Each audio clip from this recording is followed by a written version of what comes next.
Yeah, yeah. Hell yeah. Yeah. One time for the city. Yeah. Same aura as before. The smoke got blowing orange. All right, here we go. Salute to Knicks Nation on this Wednesday evening. Another edition of KFTV Live presented by KnicksFanTV.com. Head over to KnicksFanTV.com and join our free newsletter to stay up to speed on the latest KFTV news, Knicks news, post-game recaps galore. So make sure you guys are going to KnicksFanTV.com. The first day of practice, it's like the first day of school, man. The Knicks tipped off the 25-26 campaign with their first day of practice and first day of training camp.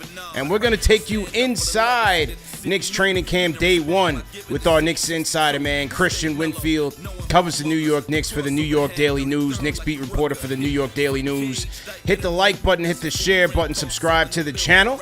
We're going to recap practice, plus Jordan Clarkson, Gershon Yabusele, the newest Knicks met with the media today, plus some more updates from Knicks head coach Mike Brown. Salute to everybody in the chat. Salute to our loyal Fanchise channel members. And let's get into it, man. My guy, Win Splash, is back in the building, man. Welcome back, man. My God. Thanks for having me. It feels like the summer is always too long, but not long enough, right? And now here we are, like you said, first day of school, Knicks practice, training camp is open. And I'll tell you one thing, I asked Gershon Yabusele, obviously he comes from Philly. Yeah. You know, he's expected to play a key role here in New York. I asked him what the first day of practice was like. He goes, I'm tired, man. Yeah. And that's because of all the running Mike Brown's got them doing. He was talking about they want to play fast. They want to get up-tempo. We got a chance to see what up-tempo looks like today. We're talking about Cat grabbing a rebound, throwing the ball up the floor, and then full sprinting as hard as he could to get a finish on the other end. And then we're talking about a free throw line at the end of practice, and if anybody misses a free throw, the whole team got to run sprints up and down the floor. So It's clear conditioning is a priority here. It's something Jalen Brunson was talking about on Media Day, being in as good shape as he can be because he knows Mike Brown wants to play fast. We're going to see just how fast this team can be. I think, just from what I saw today, Mikal Bridges is the fastest player on this team. He's the fastest player on this team. He was outpacing everybody. Was he killing him in the sprints? Was he killing him? It was. I'm talking about 3 or 4 full strides ahead of the next person. He was gone. Maybe he was just in the best shape, but I think if you put all of them in a race, Mikal's dusting everybody. Wow. Okay. So Mikal is looking like the burner on the team. I saw Shamet was getting busy in some of those baseline sprints as well, man. Yeah, listen, this is what Mike Brown wants, because I asked him, anybody could say you want to play fast, but I asked Mike Brown, what exactly does playing fast look like, right? Does that look like you getting a rebound and the person who gets the rebound is pushing up the floor? And he goes, no, the first part to being fast as a team is making sure your wings or whoever it is running as fast as they can to the corners. Because once you put pressure on the corners, that forces the middle of the lane to open up. It gives you driving lanes for guys who are getting to the basket. Then the help's got to come. You get to kick the ball out. And that's kind of what they want to do. They want to put pressure on the defense as fast as possible. That's why you're seeing guys like Landry and OG and all these guys running as hard as they can, because they know if they can get down court, number one, they're going to get an open shot. And number two, it's just going to do so much for the offense in terms of generating looks for other guys. We're going to see Jalen get easier looks because everyone's going to be playing fast. And I'm excited. I want to see what this looks like. I know a lot of people wanted to dig into rotations and starting fives, and everyone's looking into the jerseys and the uniforms they're wearing. None of the starters have been decided yet. But I have a sense that if you want to play fast, and you know how Josh Hart plays, it's a match made for the play style. So we'll see how training camp pans out, but I'm sure we're going to get into a lot. How would you compare it to, last year? You attended training camp last year on the Tibbs. How would you compare the 2 first days? It's interesting because last year we were in Charleston, right? So you kind of had the backdrop of being on that military campus and kind of just what that meant to the guys. That city and just that campus means a lot to this franchise. So it was a lot of it was a lot there going on. But at the same time, it was guys trying to lock in. And on top of that, remember last year training camp comes, Cat gets traded in the middle of camp. You're still trying to fold in Mikal Bridges. You're trying to do all these things. Now you've got a group that's taken that same continuity and building on top of that. Everybody talks about the new addition additions. And yes, you have a team that was dead last in bench scoring last year. Now you get Jordan Clarkson and Yabusele off the bench. That's going to help you. I think the biggest thing for this Knicks team is you've got the same core 7 or 8 guys, really 7 guys from last year's roster that tasted defeat in the conference finals that are coming back now after a year playing under their belt. Now you got to get used to the new coaching style, but the chemistry between these players is already there. You can see it in how they're talking, just the energy in the building. It's looking like it was a really good first day for the Knicks today. Last year, Tibbs, I believe, like on the wall, maybe it was either Charleston or back in Tarrytown, he kind of had like 10 focus points. Did Brown have any of that? Did he mention any of that in practice? So, did he kind of mention his philosophy or his identity to the team?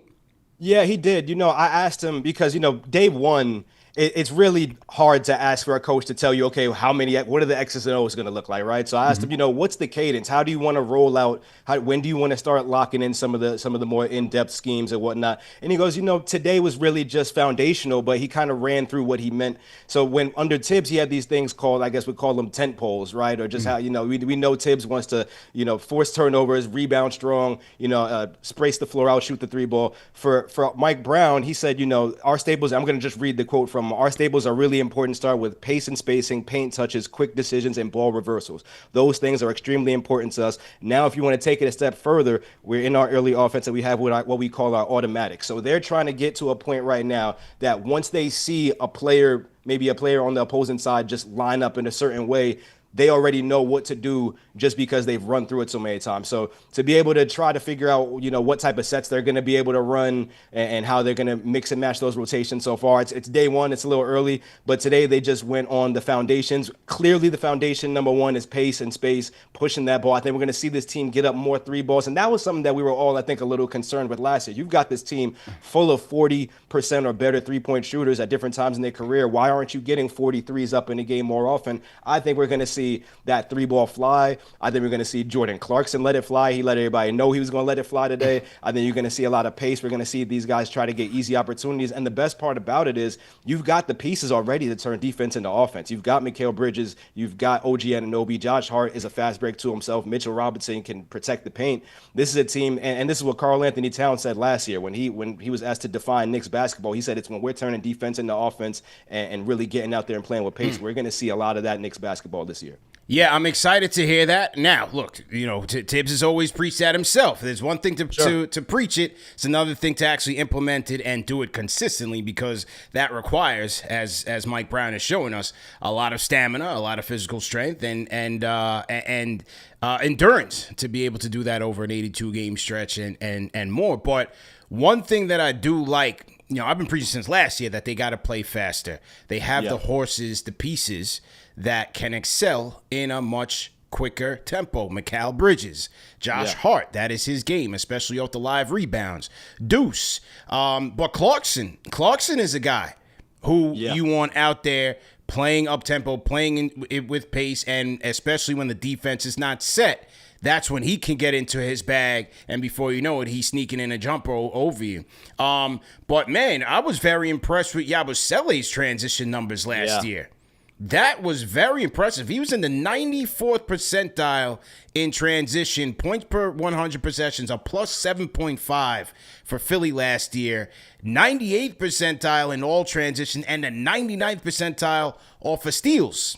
88th off of live rebounds. I mean, Yabusele's transition numbers, you can't sleep on them. They are excellent last year. Those are some great stats. And then when you also consider, some of these first preseason games are going to be against the Sixers. Now, he said there wasn't any bad blood, when you have contract negotiations, it's business. He was, thankful for the Sixers for being the team that gave him the opportunity. Remember, this is a guy who got drafted by the Celtics, and then in year 2 in the league, they cut him, and now it's over, right? He's out of the league, and then he kind of reemerges on the Olympic stage. Now he gets this deal. So he's thankful to Philly, but at the same time, he's got an opportunity to stick it to him, right? And when you mentioned all those stats, Mike Brown was talking a little bit about it today. His versatility, the ability to be able to play. He had to slot in at the 5 when Embiid was out. He had to slot in at the 5 behind Rudy Gobert for Team France, right? And then he's also naturally a 4 because he's 6'8", and he looks like he could bench 315, 345 pounds, right? This is a strong, stocky guy, and you're telling me that this is the guy who's slotting in to play really Precious Achiuwa's minutes. And, Precious, you loved him during his time here, but he wasn't really a threat on the offensive side. Gershon's a guy who can get you 20 on a good night, right? So, and we mentioned this earlier, the Knicks bench kind of being able to, from last year, only averaging 21.7 points. I think it's just better. It's more than production. We're talking about the ability to sustain the way you play over 48 minutes, because you can cycle fresh bodies onto the floor. This is what OKC does. This is what Indiana does. This is what Mikal Bridges said yesterday. He said, hey, look, we're going to be able to continue to play our same style without skipping a beat when me or OG or Josh goes to the bench. That's huge. That is a luxury this team did not have. And then on top of that, you're talking about potentially bringing in Malcolm Brogdon as a guy who's going to be able to sign a rest of the year deal. And you were getting outplayed by TJ McConnell in the conference finals. All love to TJ McConnell, great player. Yeah. Malcolm Brogdon's a guy who's not going to let you lose like that. So if you're able to really construct this roster and have that depth, you're talking about maybe an 11-man rotation when we were barely seeing 7 or 8 last year. Completely different Knicks team. They're going to be able to play fast all game long. And Yabusele, as you mentioned, is going to be a guy who thrives in that system. Even though he doesn't, when you look at him, you don't think that he's going to be a guy that's going to be able to get up and down the floor. But that's a guy who's going to be able to hurt teams from all over the court. Yeah, his transition numbers were really good with Philadelphia last year, and I did like that quote from Mike Brown.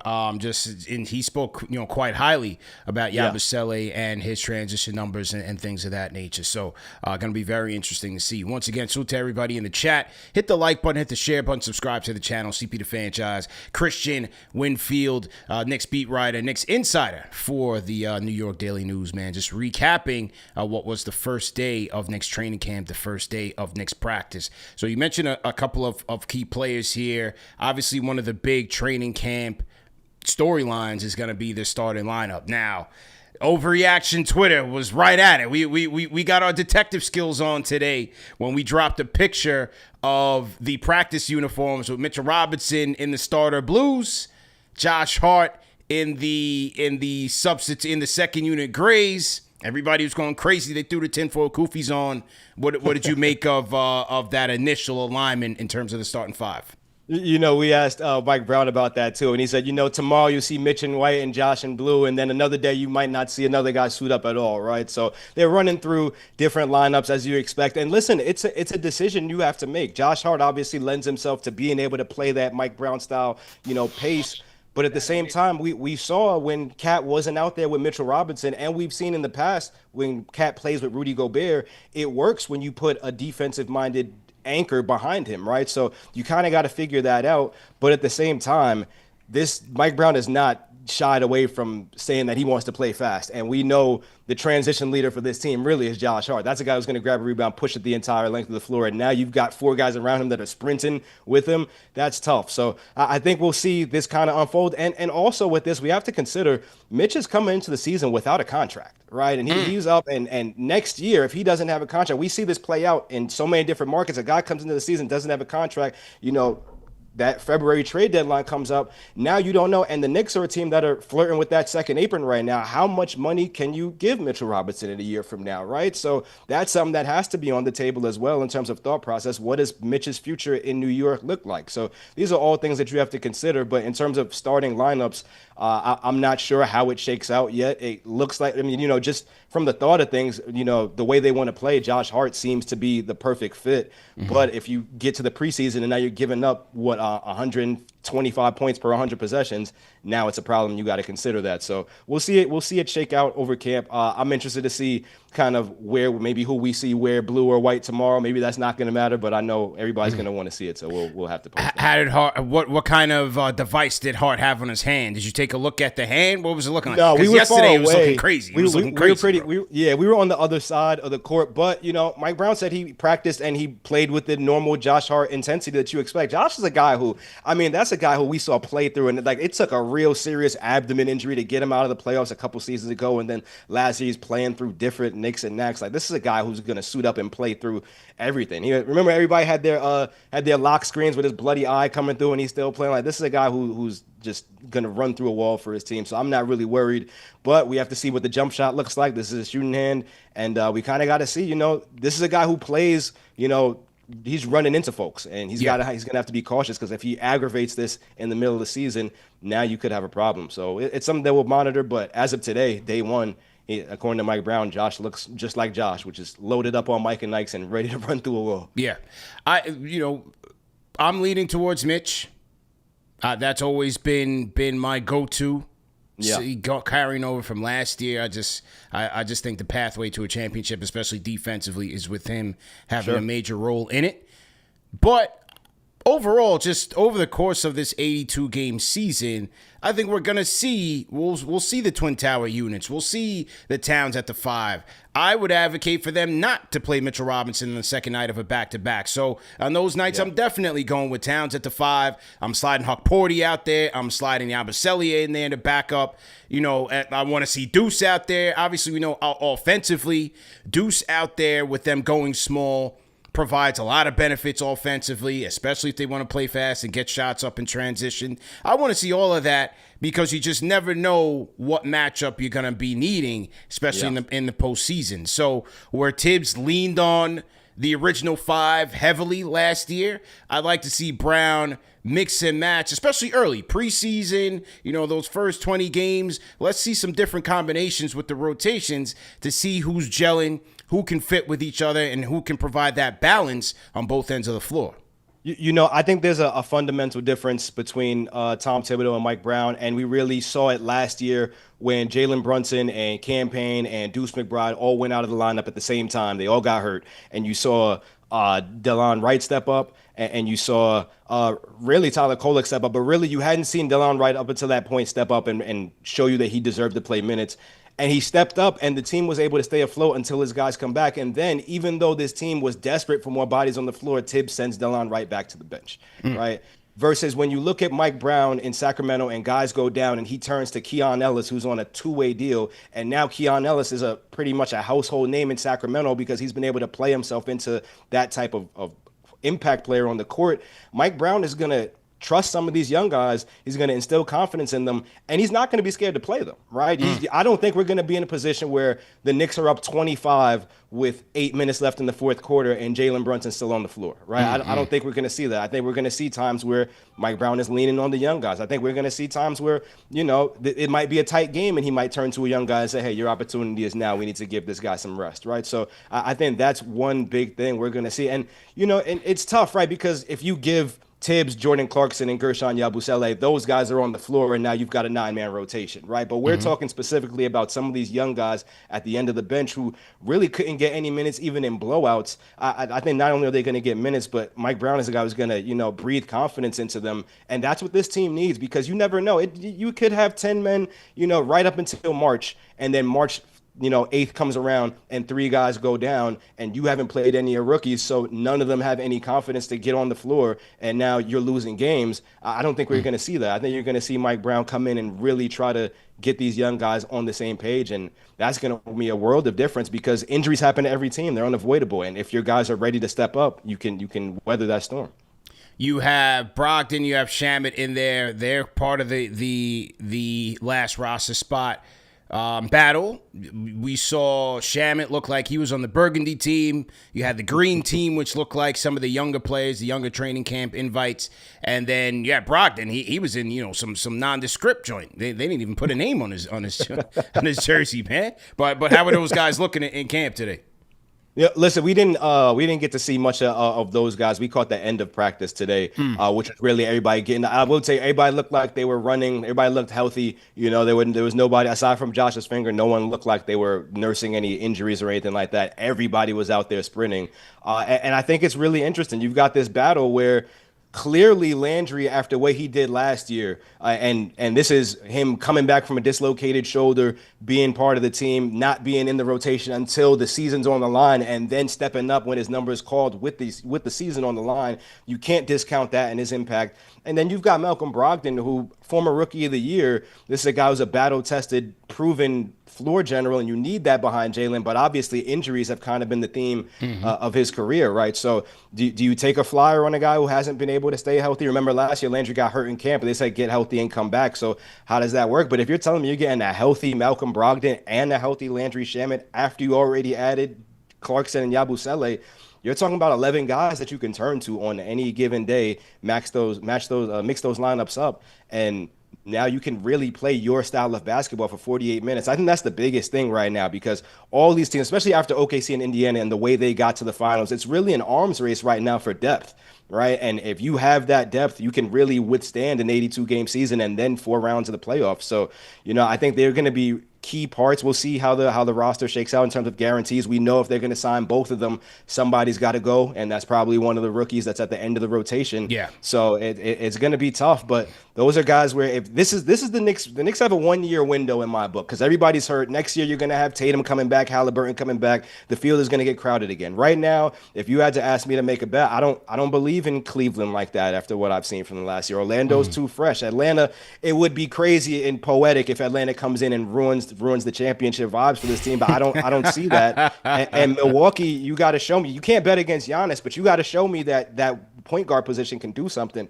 Right now, the Knicks have the best chance to win a title that they've had in at least a quarter century. Yeah. So if you're telling me it comes down to a rookie who's not going to play much, or Malcolm Brogdon and Landry Shamet at the end of this rotation, I think we all know what the answer to that question is. Well, for me, if it's Kolek, I'm going with it. I just have a hard time with the Dadier thing, just given the fact that they don't have much promising youth to like lean on. Like, all right, if one of these guys is ineffective and we got to make a move, like we got somebody in the stable, I like accumulating picks and developing. They just hired the Billy Lang to run the whole program. So let me see Dadier get pushed through the program, see how he goes. We have a wing factory budding here. We got Diawara, his countryman, going in. We got Dink Pate coming up in Westchester. Like, I want to see what that looks like. These are very, very young players, man.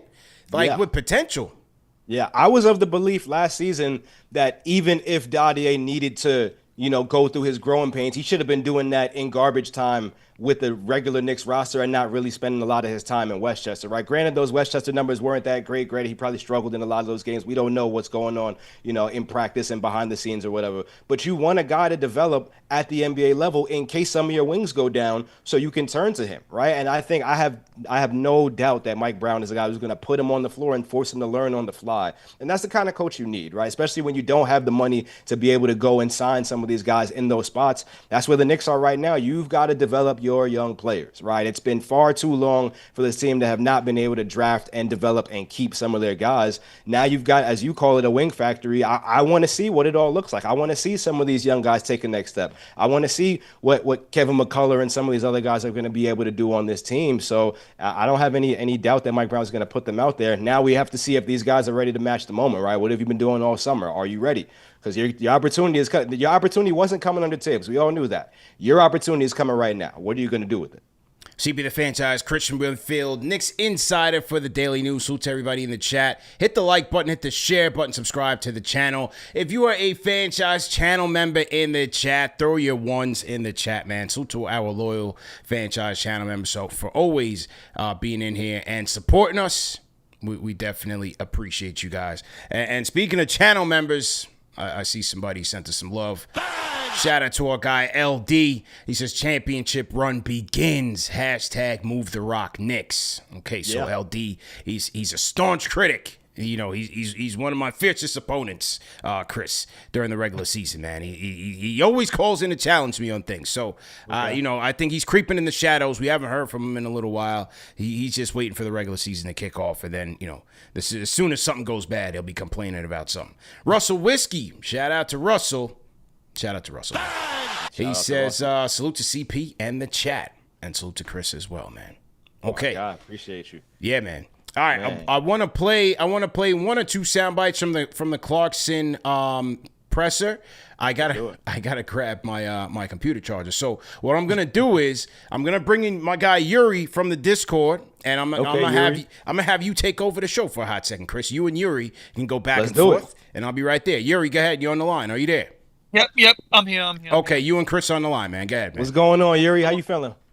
I'm excited for the season, man. Media day, content day, whatever the bloody it's called.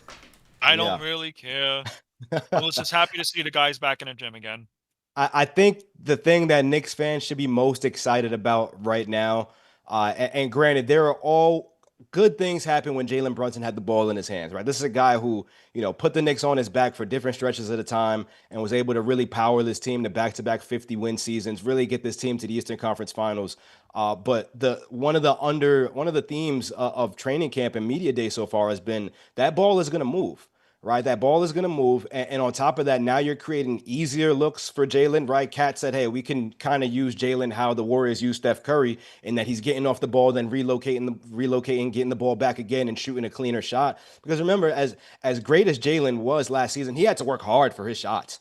He had to take punishment. He had to, what I'm saying? We talk about the dribble time and the time of possession. These are all, he led the league in touch time and dribbles per touch and all that stuff. But he had to do that so he can get a clean shot because he was the offense. Now you're talking about him getting off the ball, running through. And I mentioned this earlier. I always talk about it. When Jalen was out of the rotation, when Campaign, when Deuce were all out of the rotation, that ball was moving around. You saw Mikal, OG, Cat, all of them go off for signature offensive performances. You're moving the ball off from Jalen. That doesn't mean his production is going to go down. It just means how he gets his shots is going to change. And on top of that, other guys are going to touch the ball. They're going to be able to feel like they're involved in the offense. I think that's the biggest thing. That and Mike Brown, the way he was talking about using Cat more in terms of not just having him in one side of the floor. And we talked to Tibbs about this last year, just the vanilla ways they were using Cat, it became predictable, right? And the way Mike Brown was talking today, he goes, the last thing they want to be is predictable. He's like, we're not always going to have Cat trailing for the three. We're going to have him sprinting in transition, trying to get that finish. We're going to put him on the elbow, making plays for other people. Cat's a great passer, right? Some of his passes are a little crazy, right? I'll call a spade a spade. Sometimes he's throwing an over the head pass and that joint sailing over the next guy's head. But Cat's a gifted passer, and now Mike Brown's going to put him in different spots on the floor, both to play, make, and shoot. So many reasons to be excited about this team. But I think we're going to see a different brand of offense this year. And at the end of the day, Mike Brown said this too, the ball's going to be in Jalen Brunson's hands, and he's going to be able to do what he does best, and that's win ball games. As he should be. As it should be. Yeah. As it should be. And my take on this whole thing is that the team looked more united when we were looking into the practice as well. They were cheering on for making free throws that they didn't have to sprint down. And I remember clearly free throws were a big aspect in why the Knicks lost certain key games. Yeah. That's fair. That's fair. Whether it was fatigue, whether if it was tired legs, fine, whatever. I really don't care. But those free throws cost us a lot of games that we should have won.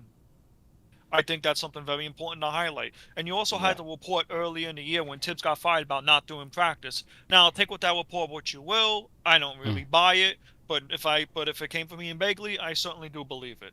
That's the first thing. Second thing is that ball movement. It's been talked about all of last season under Tom Thibodeau. Like they used to do it in the first half of the season. Then all of a sudden when Jalen Brunson dribble. And Chris, I agree. Jalen Brunson literally carried us to the finals. Let's not sugarcoat it as much people don't like to admit it. Brunson carried us to the finals. ISO ball got us to the finals, but it didn't get us to the NBA championship. And that's why Tibbs got rid of. Now, reports about Tom Thibodeau being rid of, we all talked about it in the last few months, which is going to go, but that's then, this is now. Mike Brown, we all heard it in the training camp, push, you got to push. Yeah, that was from Chris, man. That was from Chris, I was hoping we would get a ton on them Jets moment. It'll come. I'm going to ask him about that tomorrow. Yeah, man. Yuri, appreciate the call, man. Shout out to Yuri. So I guess he was talking about just getting Brunson more involved in the offense and the off ball situation that Mike Brown was speaking on, right? Okay. Yeah. So I think we're going to just see a totally different, maybe not totally different because we still have to see this team kind of implement some of this stuff. But just in terms of pace, in terms of moving the ball, spacing, I think we're going to see them shoot more threes as we talked about earlier. I think just Cat was just underutilized. That's the only way I can put it. Either underutilized or misutilized. But the way he played was like he averaged 24.4 and 12.8 or whatever it was, but it didn't really feel like he was being used to his maximum abilities. I think we're going to see him take another step this year for sure. That is true. And at the podium today, we had the newest Knick, one of the two newest Knicks, Jordan Clarkson, meeting with the media today. Just going to play a couple of sound bites and just want to overall just get your thoughts on Clarkson. Obviously, you asked a couple questions of Clarkson as well. So here was Jordan Clarkson on why he chose to come to the Knicks. 2 sound bites that I'm going to play on that note. Here we go. Why you? I mean, the team is, really good. They're playing for something. These guys I watched a lot during the playoffs and during the year. Just felt comfortable in this space. Josh being here and having conversation with those dudes during that time. I just wanted to be here. That was, I believe that might have been Trilogy. It might have been James Edwards or Bondi. And this was Begley's. I asked that question. Oh, that was you. That was you that asked that. Yeah, Okay. yeah. Okay. And then this was a follow-up from Ian, I believe, in terms of the if he had competition to come here and, right. ultimately more on his decision. Here we go. I said just the comfortability I had here, seeing those guys play, Josh, Jalen, Kat, just watching them throughout the playoff series and just made me want to come here. And that was, my top of the list when they said, you got an opportunity to come to the Knicks. I was full go. It was no listening, nothing else. All right, man. Well, what you think about the Clarkson presser? What were your overall impressions of Jordan Clarkson, man? This is a man who won 17 games last year and has been relegated to the bottom of the Western Conference for the last 3 seasons. For years. And now he gets to play. For years. Now he gets man. to play for a 50-plus win team with championship expectations. The same goes for Yabusele. We all knew that Paul George and Joel Embiid were going to miss a combined 80-plus games this year, right? Like we knew that was going to happen, and the Sixers were terrible. And Gershon Yabusele said, hey, it feels good to actually be able to play for something, play meaningful games again. So I think, number one, these guys are just happy and invigorated to be part of what the Knicks are doing right now. But from a fit standpoint, Jordan Clarkson, this is a guy who had more 20-point games himself last year than the Knicks bench had combined, right? This is a guy who's scored more bench points over the last 5 years than anybody else, and he started one of those years. You know what I'm saying? Like, this is a professional scorer, and when you talk to Mike Brown about him, he's saying, don't forget, Jordan Clarkson averages more than 2 assists. That means he's somebody who can go out there and, he can score, but he knows how to play the right way.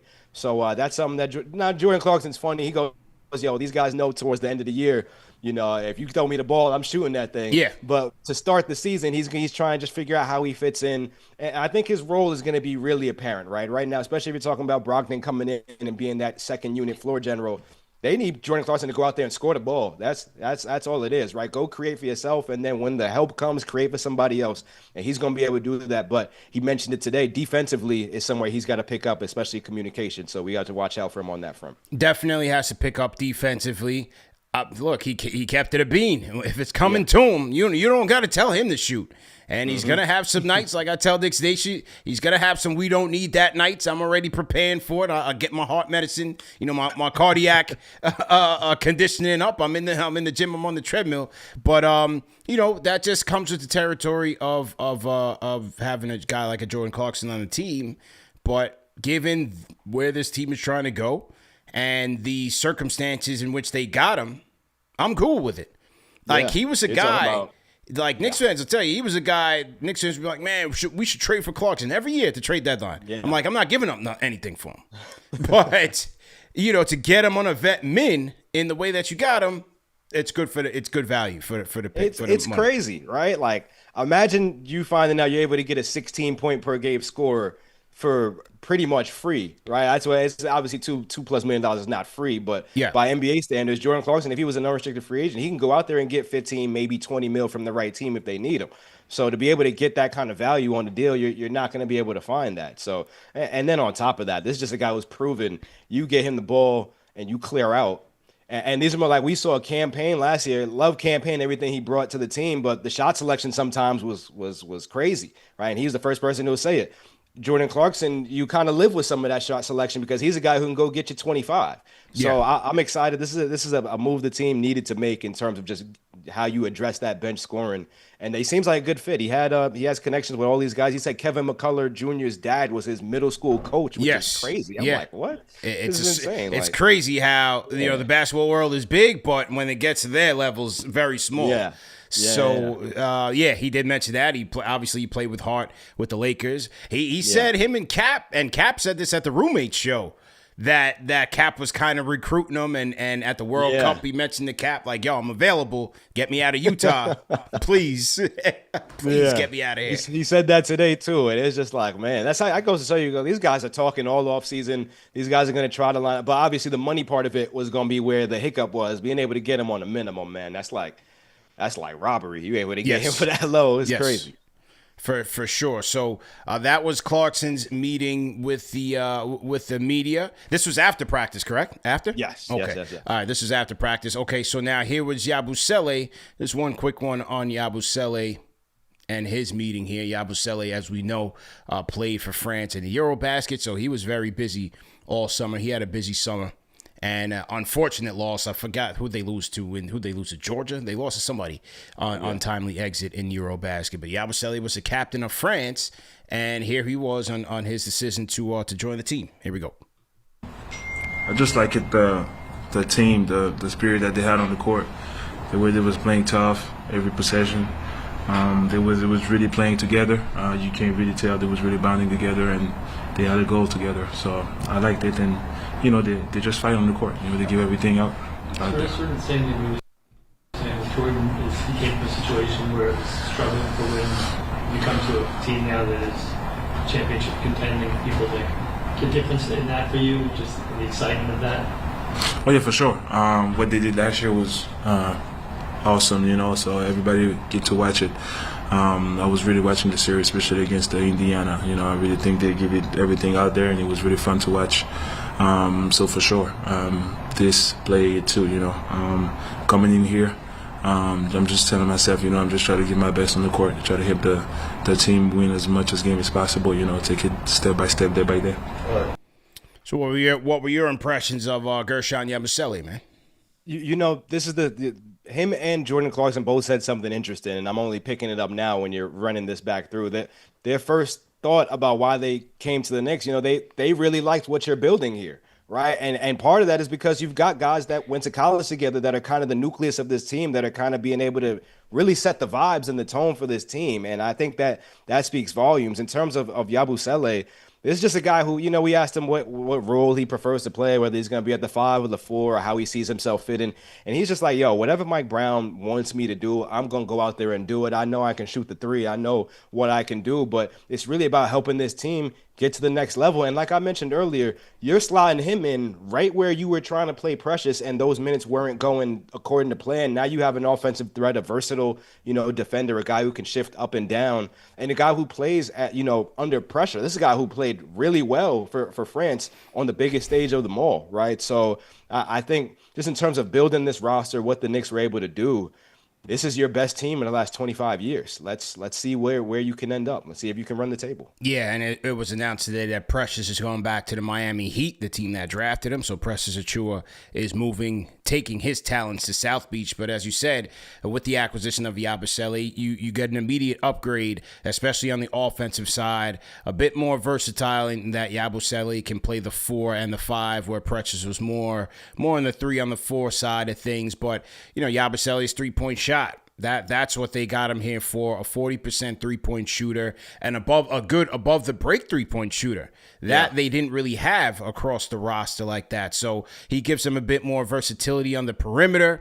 He gives you more firepower. Again, like you can play him with Towns. You can have him subbing in for Towns. So there's different combinations of players that he can play with. His pick and pop was also very good in the league. So, playing off of Brunson, playing off of maybe a Brogdon, maybe a Clarkson. And again, in transition, we talked about his transition numbers coming into the show.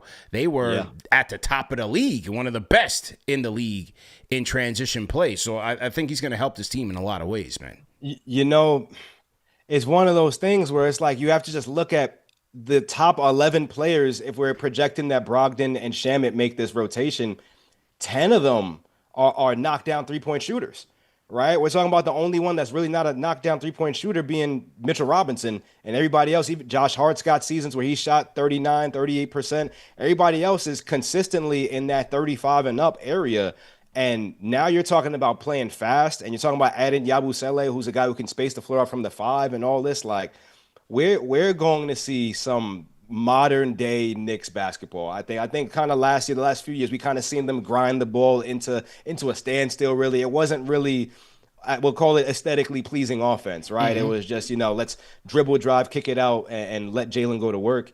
Now I think you're going to see something close to maybe what the Warriors run, right? Something close to moving that ball around, everybody, ball movement and player movement, turning defense into offense. Yabusele is going to be a big part of that. But this is a team to, and I try not to get fans overly excited or overly optimistic because anything can go wrong at any time. And now you're back at square one. But if I'm a Knicks fan, I'm more excited about this team than I've been of any Knicks team since we last won a title, right? Or last got to the NBA Finals.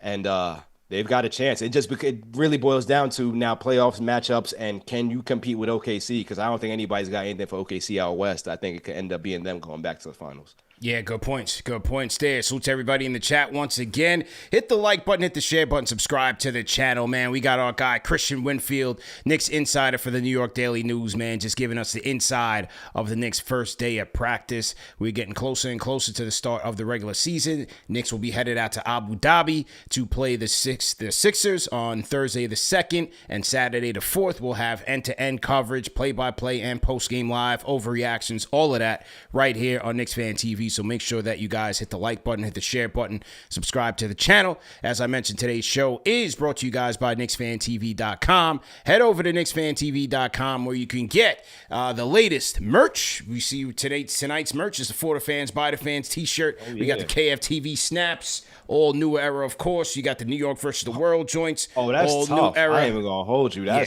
Yeah, that's some heat. I need me one of those. I ain't gonna hold you. New York versus the world. You see, that's a good one. We got the all city vibes, and we got the mouse eating the pizza right here. We got all attention to detail. We got the sewer. Nah, that's clean. You know what I mean? Bro. KFTV on the sewer clean. cap.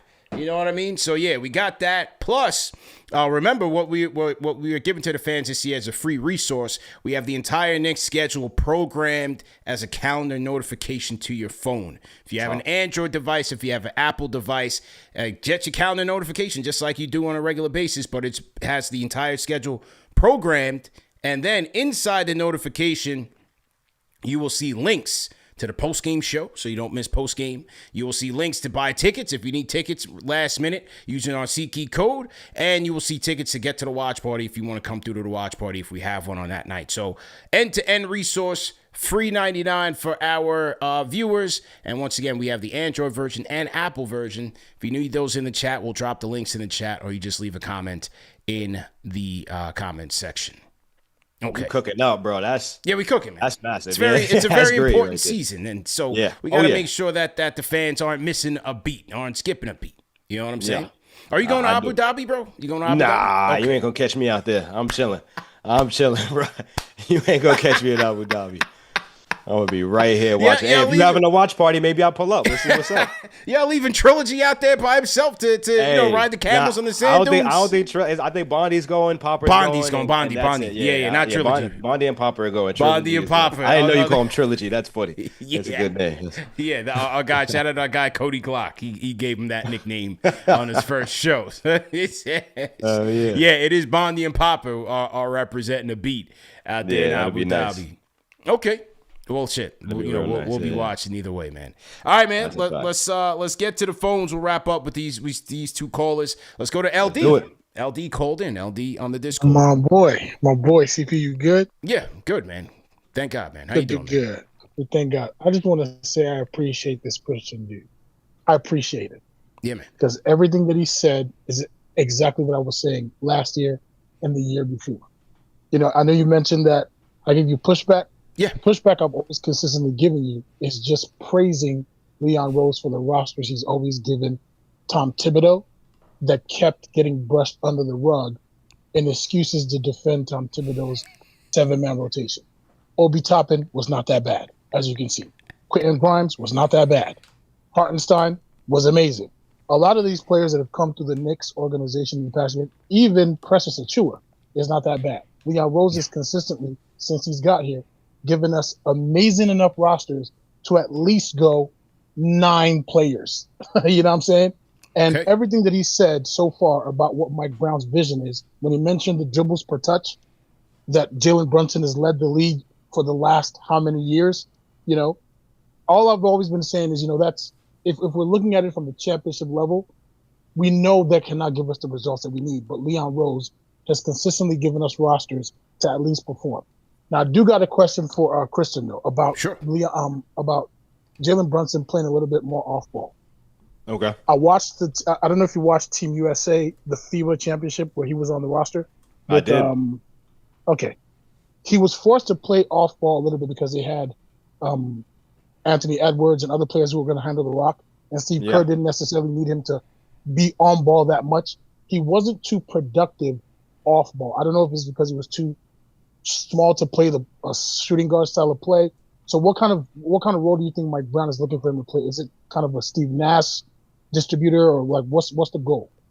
I don't know if it'll be a Steve Nash distributor type of situation, because Steve Nash also had when I think of Steve Nash, I think of him driving into the paint, then curling around the rim, coming right back out. He still got his dribble, and now he's either pulling up for the midi or getting somebody else open. I don't know that we're going to see, you know, and granted, some of these possessions, Jalen's going to have the ball and do what he does best, which is create a way to score. But I think, you know, the way I keep thinking about what Kat said, right? Kat said, if you look at how the Warriors use Steph Curry, and Steph is a guy where you need him to put the ball on the floor, he's going to be able to do it. But for the most part, he's getting off the ball. He's running around screens. And that's one of the reasons why Jalen is trying to get in as good a shape as ever, because he's going to be moving around. He's going to be leaking out in transition. He's going to be, you know, maybe he'll be spacing the floor. I think Tom Thibodeau, and not Tom Thibodeau, I think Mike Brown is going to put Jalen and Kat and really all these guys just in different spaces on the floor that we didn't really see them last year. What that looks like right now, I don't know. You make a good point about Team USA, because, you know, I had to cover that series from the couch, and Tyrese Halliburton now played Jalen in those FIBA games, right? We saw kind of that. Even what's his name? So Austin Reeves, he had a better series. It's not because he's better, obviously, but it's just the play style that Steve Kerr wanted to run, which is more ball movement and only kind of having Anthony Edwards on ball more than anybody else, kind of left Brunson, you know, lost in space a little bit more than when we see him on the Knicks. Yeah, that's fair. That's fair. But remember, that's just a small sample size. Now you have a training camp, a whole year to kind of figure out where you're going to get your shot. So I think it'll be and remember, they spoke about this a little bit. We heard Jalen saying, hey, I need to get off the ball more. But in reality, you're already kind of in the playoffs trying to make a push. You can't change your play style now. Now you've got a whole offseason, a training camp to kind of try to work some of these adjustments. And I think it'll be fun. Yeah, and I would say, like, yes, I agree in that, you know, in the World Cup, it wasn't his finest performance, but that's also him playing alongside stars who, you know, deserve the usage that they're going to get, right? And that they're going to do something with it that you can trust. I think where Brown is concerned, I don't see his usage dropping in that regard. I just think it's getting him the ball in spots where it's not him dribbling to get that, right? Like, it's just more efficient. I think it's just a more efficient way to get him productive. And to me, that should be playing off a Cat more. Right. That should be more two-man game with Karl Anthony Towns. I agree. And to kind of, before I go, I want to say, because I know the conversation is Josh Hart or Mitch, I'm going to close out by saying this. Kevon Looney is a 3-time champion playing with the Warriors. JaVale McGee is a 3-time champion, twice with the Warriors and once with the Lakers. No one can convince me that they are either better or that much better than Mitch, right? Mitch, in the last 5 years, played in a system that ranked dead last in pick and roll for the roll man. I mean, if the argument is that he doesn't have an offensive game, neither does McGee really. Neither did Tyson Chandler really. Neither did Jordan. Neither did Kevon Looney. All these dudes are champions. And all their coaches needed to do was just figure out how to use them in space, which I believe Mike Brown knows how to do. And we will see Mitch shine more than he's ever shined, because all of Mitch's offense has come off his hard work on that offensive glass. So I'm looking forward to Mitch shining. And as he said, going 10, 9, 11 rotation. We've got the squad. Thanks to Leon Rose. Thanks to the Knicks. As he said, this is the most excited I've been So you're not going to hear me complain too much because my complaints were about us underutilizing our skill set. So, that's what you got for me. I'm going to holler at y'all. LD on the chat. Rate that call in the chat. LD makes his return. Hey, and he made some good points. Yeah. He made some really good points. Yeah. And listen, Knicks fans should be excited. You've got this is your time right now. This is your window wide open right now. You've got the green light. You've got the roster. You've got the leader. There's nothing that the arguments that Jalen Brunson can't be a championship level point guard, those went out the window. You know what I'm saying? Like, this is a guy who you can win with, and you gave him so much help, and the field is open. If I'm a Knicks fan, that looks like a championship to me. Yeah. So we'll see. We will see. It's truly exciting times, man. Shout out to Charles Rainey, Fanchise channel member as well, $5 super chat, and the leader of the chat on the leaderboard, man. Charles Rainey is killing the chat right now. Says salute to KFTV family. How nice was it to hear Coach Brown break down the offense versus the game tells you what to do. So amazing. For health. Let's go. I'm the one who asked him that question. I asked him, you know what I'm saying, how do you plan to install your offense? And I wasn't expecting him. I was thinking he would say, today we'll do this, tomorrow we'll do this, by Friday we'll do this. He, open book, tells me everything he's trying to install today, why he's trying to install it. And I'm like, man, this is like real insight into what type of team we're going to see. And the fact that, hey, look, it might not be pretty out the gate, right? Like, they've got to figure all these things out. They want to be able to not have to rely on sets, like kind of how you hear guys talking about read and react based on what the defense is doing. That's where they want to get to, right? And if I'm a fan, or if I'm just a reporter and we're talking about modern day offenses, that's music to my ears, because I want to watch good basketball. Good basketball is not predictable. Good basketball, anyone on any given night can have their night, right? So that's what it sounds like it's going to be for this Knicks team. And that's just such a stark contrast from the offense we've seen them run over the last few years, which is really just a lot of ISO heavy dribbling and driving, kick, and somebody get open for a three. And then, the three's not open. Let's get it back to Jalen. 8 seconds on the clock. Yeah, I think we're going to see a different type of offense. I'm looking forward to it. Shout out to Isaiah, man. Welcome to the Fanchise channel members. Isaiah is joining the squad, man. Shout out to my guy Julio. He's listed in the chat as Julio in parentheses KFTV Watch Party Gang. Shout out to Julio. So he put his name out there, so I know exactly who that is, because Julio literally, he only missed one of the Knicks playoff games. So I remember it vividly because he's at every watch party. Julio, you get to the watch party, Julio's at the bar. He's already getting involved. He's already making himself at home. That's our guy Julio, man. So shout out to Julio, man. He is a watch party veteran, and he'll be there on the 22nd when the Knicks open up the season against the Cleveland Cavaliers, man. Shout out to Julio, man. Shout out Julio. Sound like a good dude. Yeah, man. Let's go to the closer of the night. Let's go to Rambo from Tampa. Rambo, how you feeling? From Tampa. You already know. I'm trying to get ramped up, first day of training camp. So I gotta get back right, CP. Let's go. Shout out to you, Chris. Y'all already know I'm hiding in the car right now.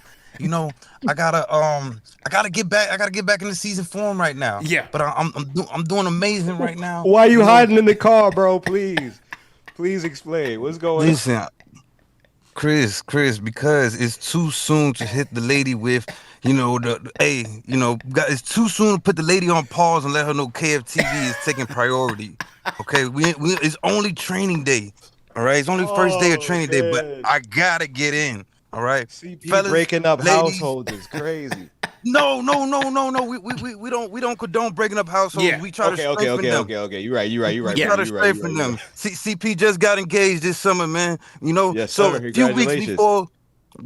Few weeks before preseason kickoff, fellas, what are you doing? The weather's getting cold. Are you checking tires? Are you filling gas tanks right now? Are you getting just because flowers? If you're not, it's the time to do it right now. Take the garbage out on time. Don't let the garbage be late, man. Wash the dishes. He doesn't have to tell you. Come on. I don't got those problems, thankfully. I'm chilling right now. I'm looking forward to one day having those problems. Chris representing the Red Pill Army. He said, "Nah, we ain't got that type of issues over here." Chill. Hey, listen, Chris, you are an important component to all of this. You are an inside man. This is why we needed to check in with you. I'm not gonna lie, I was so excited to hear from you today, and just all the insights you had. You know, you breaking down the offense with the emphasizing and all that, and it's like it's so imaginative. It's like I could see the offense. It's gonna be so creative. But truthfully, to be told, while I have you here on the line, I wanted to ask you, right? Because I always felt like we had the right players in place to be a better defensive team, and Tibbs really handcuffed us, playing a lot of drop coverage and a lot of, you know, old school defense. Was there any type of emphasis on defense today, or is it just the first day and we're getting too excited? I don't want to bash Tibbs crazy. You got to remember Mitchell Robinson missed so much of last season, then you had to work him in. That's a big part of your defense, especially when you're trading for Cat. Yeah. Right? We've seen what the successes look like with Cat. You got to have that anchor behind him. You didn't have that. So, and then you saw once Mitch came back, the defense was top 10 basically the second half of the season, right? So that being said, there is an emphasis on playing an aggressive and physical style of defense, right? And you hear that, you're a Knicks fan, your ears should perk, because that's the type of defense that gave you the most trouble last year. These teams that muck the games up, I think we're going to see the Knicks kind of really try to force. And remember, last year, you saw OG, Josh, and Mikal out there forcing turnovers like it's nothing. In the playoffs, you're seeing Mikal get stops, OG get stops on Tatum and all these guys. You know the ability to get stops is there. Now it's just a matter of, can you bring that aggression? Can you bring that physicality? Those are things that the players are saying they want to bring on the defensive end. So I think we're going to see an improved and new look team on both sides of the floor. I'm still curious to see what it looks like, how much Mitch is going to be out there with the starting unit, with the bench, what those combinations are going to be like, because we saw what happens when Cat's the only big out there. Unless you're changing the schemes, you know, something's got to give. So we'll see how these things shake out through training camp and preseason. But from so far, these guys are talking about playing physical, aggressive defense, getting out, turning that defense into offense, and then playing fast and free. And if I'm a Knicks fan, that's music to my ears, because that's not a lot of what we saw last year. Facts. No, facts. And just to clarify, I'm not a Tibbs hater. I wasn't bashing Tibbs defense, because he always had some guys going out there right. All right. I appreciated Tibbs, but I didn't like the drop Tibbs coverage. Set the foundation. I felt like he. And you know, a lot of people, you look at what happened in Golden State, where Mark Jackson got the team to as far as they could go, and then you bring in Steve Kerr, and he's able to get you over the hump, and now you're looking at a dynasty. You know, can the Knicks become a dynasty? We'll see. They surely have the pieces to do it. Where you're talking about kind of just the year outlook of the payroll. If you're able to keep this core together, you know, you're able to do it.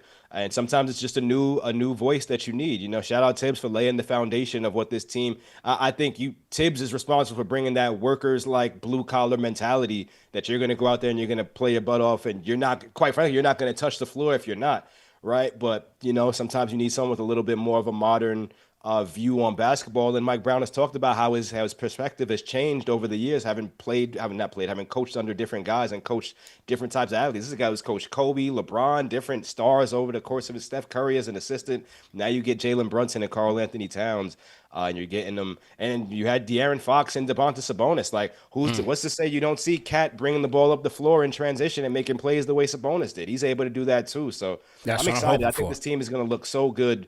When I think it's going to be maybe a little iffy, maybe in October, November, come December, January. I think this team is going to be kind of, remember how the Cavaliers were kind of just buzzsawing people? Off games. I think that's on the table for the Knicks come January. Let's get to it, man. Rambo, man, we'll holla, man. We'll catch up with you on the next lunchtime grind, man. Shout out to Rambo. Yes, sir. Salute. Yes, sir. Salute to Rambo, man. Chris, what do you got on deck? Anything else on deck this week? Tomorrow, I'm gonna file that piece on what we know and what we don't know about Mike Brown's offense, right? Like these are things that he's talked through, but I kind of want to get a player's perspective on some of the things that they're trying to establish earlier into camp. And then after that, we got Mitch coming to talk soon too. And you know, Mitch is a big piece of what's going forward. I want to know what Mike Brown thinks about him, about how he fits in this up-tempo offense that he wants to run. And we know how important Mitch is to this team. So yeah, those are some things I'm working on right now. Yeah, and one thing with Blockness, man, it seems like he felt a little underappreciated. Sure. When he came back and helped his team in the playoffs. He mentioned it a couple times on KFTV as well. Like, yo, listen, man, like, if it wasn't for me, we wouldn't have got that far. So I feel like I think he's negotiating through us a little bit for that next bag. So yeah, I'm going to be interested. We're going to be listening out for Mitch's presser. Mitch is a key piece to what this team is trying to do. but he also doesn't have a contract. And that's just the dark cloud that's hovering over the entire situation. Is next year, if the Knicks don't make a move in February, you're going to be put in a situation where you might have to go over the second apron to keep him, or he's going to leave in free agency. What does that look like? So that's kind of the undercurrent right now. We all know how important Mitch is to this team, but if the Knicks aren't going to keep him, we've seen in the past, if you're not going to pay a guy, you're going to trade him by the deadline. We've seen that happen to guys that you thought weren't going anywhere. True. Right? So True.